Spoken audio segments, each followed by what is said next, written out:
તો વલસાડના વાપીમાં મોડી સાંજે પડેલા ભારે વરસાદે શહેરની સ્થિતિ બદલી નાખી છે। માત્ર 2 કલાકમાં 4 ઇંચ વરસાદ નોંધાતા અનેક વિસ્તારોમાં પાણી ભરાયા છે। ગુંજન વિસ્તારમાં રસ્તાઓ પર પાણી ફરી વળતા વાહન વ્યવહારને અસર પહોંચી। ગુંજન બજારમાં દુકાનોમાં પાણી ઘૂસતા વેપારીઓને દુકાનો બંધ કરવાની ફરજ પડી। અનેક રહેણાંક સોસાયટીઓ અને ઘરોમાં પણ વરસાદી પાણી પ્રવેશ્યા। તો વાપી ટાઉન અને મુખ્ય બજાર વિસ્તારમાં રસ્તાઓ પાણીમાં ગરકાવ બન્યા। શહેરના ઈસ્ટ અને વેસ્ટને જોડતા બંને અંડરપાસમાં પાણી ભરાતા અવરજવર બંધ કરવામાં આવી। અનેક વાહનો પાણીમાં ફસાયા અને લોકોને માર્ગ બદલવો પડ્યો।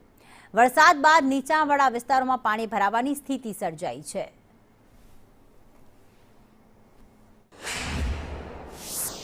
વલસાડ જિલ્લામાં વહેલી સવારથી વરસાદી માહોલ છે, ત્યારે વાપીમાં મોડી સાંજે છેલ્લા 2 કલાકમાં આભ ફાટ્યું છે। મેઘરાજા મહેરબાન થયા છે। વાપીના અનેક વિસ્તારોની અંદર પાણી ભરાયા છે। આપ જોઈ રહ્યા છો વાપીમાં પોસ્ટ વિસ્તાર છે, ગુંજન વિસ્તાર, આ માર્કેટ વિસ્તાર છે, જ્યાં વાહનો ડૂબી ગયા છે, લોકોની દુકાનોમાં પાણી ભરાયું છે। દ્રશ્ય આપને બતાવીશ કે આ જે દુકાનો જે છે, દુકાનોની અંદર પાણી ઘૂસ્યા છે।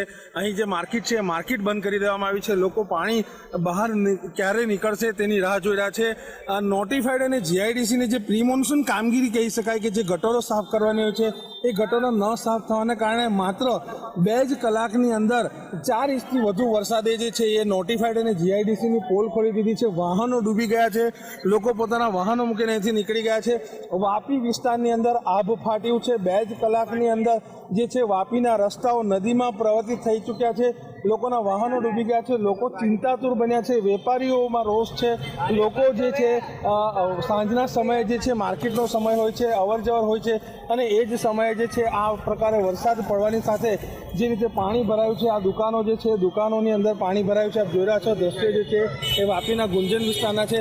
વાપીના જે છે બંને અંડરપાસ જે છે ઈસ્ટ અને વેસ્ટને જોડતા બંને અંડરપાસમાં પાણી ભરાવાના કારણે બંને અંડરપાસ બંધ કરવામાં આવ્યા છે। સાથે સાથે વાપીના ટાઉન વિસ્તાર, ચલા વિસ્તારમાં પણ અનેક સોસાયટી અને રસ્તા ઉપર પાણી ફરી વળ્યા છે। જાવેદ ખાન, સંદેશ।